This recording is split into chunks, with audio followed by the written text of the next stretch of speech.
오늘 말씀의 제목은 사막의 아름다운 이유는 오아시스가 있어서라는 제목으로 은혜를 나누려고 합니다. 오늘 시는요, 제목을 보시면 유대 광야에 있을 때 지은 다윗의 시라고 되어 있습니다. 오늘 시가 광야에서 지은 시라는 것이죠. 생텍쥐베리의 어린 왕자에서 나오는 유명한 문구 중 하나가 사막의 아름다운 이유는 오아시스가 있어서라는 오늘 말씀의 제목, 그 명언입니다. 저는 성인이 되고 어린 왕자를 읽었는데 이 대목을 읽으면서 울었던 기억이 나요. 너무 아름다워서 울었어요. 그런 경험은 또 처음이었습니다. 사목 한복판에서 절망하고 있을 수 있었는데 어린 왕자가 세상을 아름답게 보면서 이 사막이 오아시스가 있어서 아름답다라고 주인공에게 이야기를 하고 있는 거예요. 오늘의 시도요, 참 아름다운 내용이 담겨진 시입니다. 다윗이 유다 광야에 있었을 때 지었던 시입니다. 이 시를 우리가 다 함께 묵상해 봤으면 좋겠습니다. 유다 광야의 배경은 다음과 같습니다.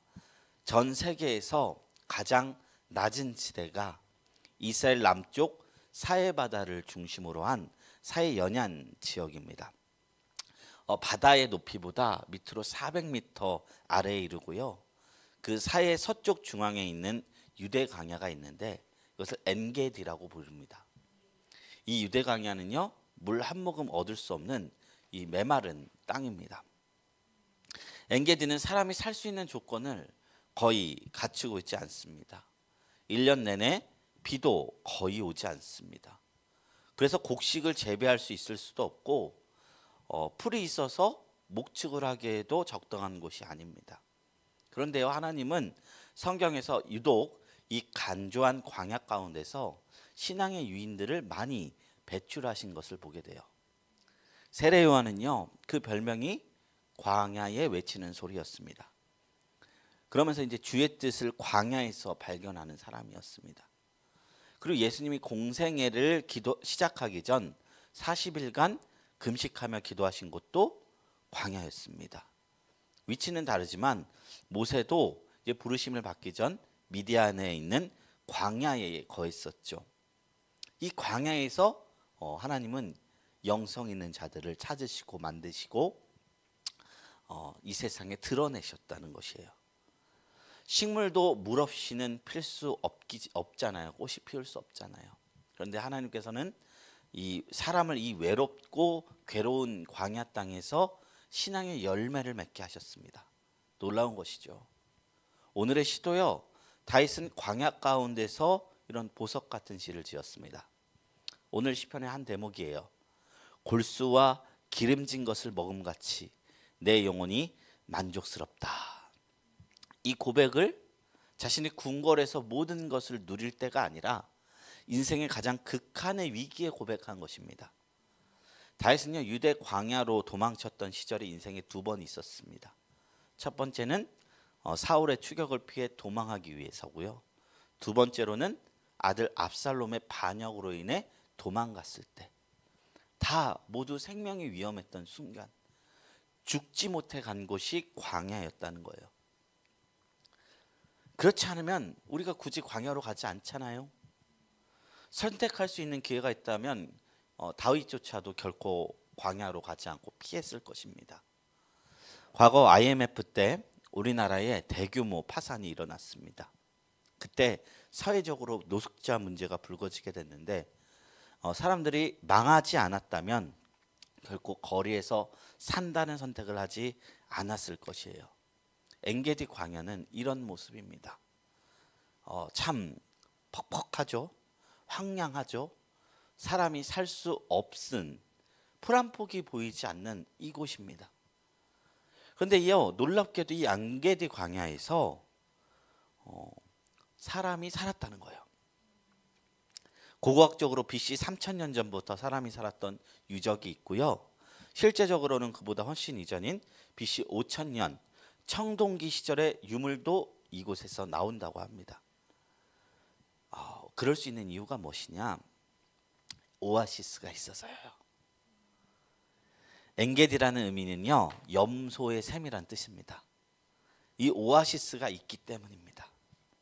풍요롭지 않지만 모든 것이 척박하기 때문에 이 엔게디, 이 바위에서 나오는 이 물 때문에 사람들이 살아갈 수 있고 짐승들도 살아갈 수 있었다는 거예요. 가파른 엔게디 광야의 계곡을 타고 올라가면 물 흘러가는 소리가 졸졸 나기 시작합니다. 그리고 이윽고 4, 5m 되는 폭포가 나옵니다. 비도 오지 않고 겨울에 눈도 없는 지역입니다만 안반에서 흘러나오는 물이 그곳을 적시는 것입니다. 그리고 이곳을요 일명 다윗의 폭포다라고 부르고 있어요. 유대 광야 전체에서 유일하게 물이 있는 곳입니다.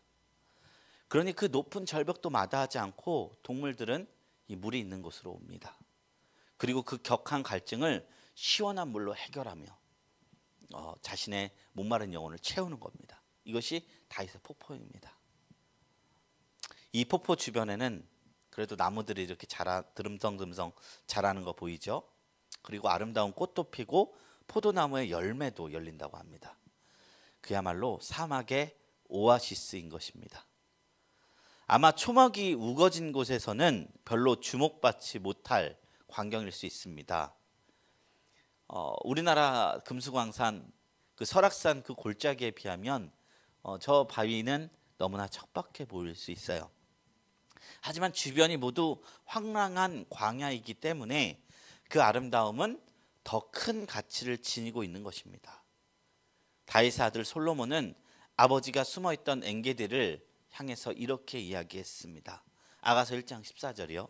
자기가 사랑하는 술람미 여인의 아름다움을 엔게디의 그 고벨화 송이로 이야기했습니다.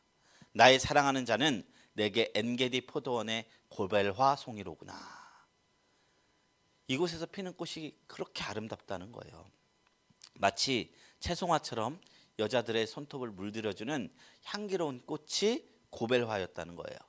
엔게디 샘물이 있었기 때문에 살아갈 수 있는 터전이 되었던 것이죠. 아무리 칠흑처럼 어려운 곳도 어두운 곳도 하나님이 살아갈 수 있는 빛을 비춰주신다면 그 한 줄기 빛만 발견할 수 있는 눈이 우리에게 있다면 광야의 그곳에서도 우리는 환한 기쁨과 감사를 맞이할 수 있습니다. 세상이 끝날 것 같은 어려움도 하나님의 은혜의 손길만 붙잡을 수 있다면 새로운 역사를 만드는 기회가 될 수도 있습니다. 다윗에게 엔게디는 인생에서 가장 어려운 장소였습니다. 하지만 그는 그곳에서 살아갈 수 있는 샘 한 줄기에서도 은혜를 발견할 수 있는 눈이 생기게 되었고 이 은혜가 그를 역사에 남을 만한 왕의 인격의 밑거름이 되었다는 것입니다. 충분히 어두워져야만 인간은 별이 볼 수 있다라는 말이 있습니다. 별이 없기 때문이 아닙니다. 어둡지 않기 때문에 별이 안 보이는 것입니다. 세상에서 시끄러운 소리가 나면 하나님의 음성이 들리지 않습니다. 하나님의 말씀을 안 하는 것이 아닙니다. 주변이 시끄럽기 때문에 우리가 듣지 못하는 것입니다. 엔게디는 비록 아무도 살지 않는 고독한 곳이었지만 세상의 시끄러운 소리는 들리지 않았고 세상에 그 향락의 불빛이 없었기에 다윗은 그곳에서 엔게디 샘처럼 하나님의 음성을 선명하게 들을 수 있었습니다. 물 한 모금 쉽게 얻을 수 없는 척박한 땅이지만 그 가운데 다윗의 폭포 같은 오아시스를 주실 수 있는 분이 하나님에게 있음을 다윗은 발견한 것입니다. 여호와는 나의 목자시니 내게 부족함이 없으리로다. 그가 나를 풀밭에 누이시며 나를 쉴만한 물가로 인도하시노다. 사망의 음침한 골짜기를 지날지라도 내가 두려워하지 않는다. 엔게디는 골짜기거든요. 다 이 영성이 이 엔게디 골짜기에서 나왔다는 거예요.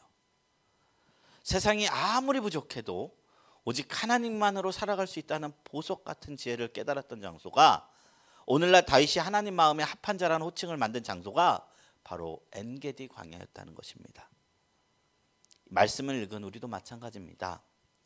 지금 인생의 광야길을 걸어갈지라도 하나님은 분명히 우리 가운데 숨겨진 엔게디 샘을 두셨습니다.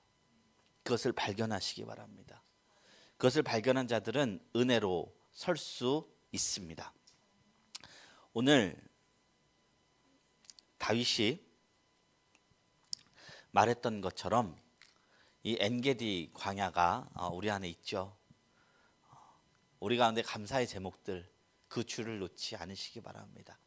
하나님이 우리가 그 다윗이 했던 고백을 우리로 하여금 하게 하실 것이고, 그 이후에 우리가 결코 결식하지 않고 하나님의 은혜 가운데서 굳건히 설 줄로 믿습니다. 우리 말씀을 생각하시면서 우리 다 같이 기도하겠습니다. 지금 기도할 때 하나님 아버지, 우리가 주님의 뜻 가운데 서게 하여 주시옵소서. 주님의 말씀을 듣게 하여 주시옵소서. 엔게디 광야에서도 하나님 광야를 보는 것이 아니라 그 엔게디 샘을 보는 저희 모두가 되게 하여 주시옵소서. 우리 다 같이 이것을 위해서 통성으로 기도하며 나갑니다. 걸어가신 하나님 아버지 감사합니다. 오늘도 귀한 날을 우리에게 허락하여 주시고 주님의 은총 아래 살아가게 하심을 감사합니다. 하나님 아버지, 우리를 붙잡아 주시옵소서. 우리는 너무나 연약하고 부족해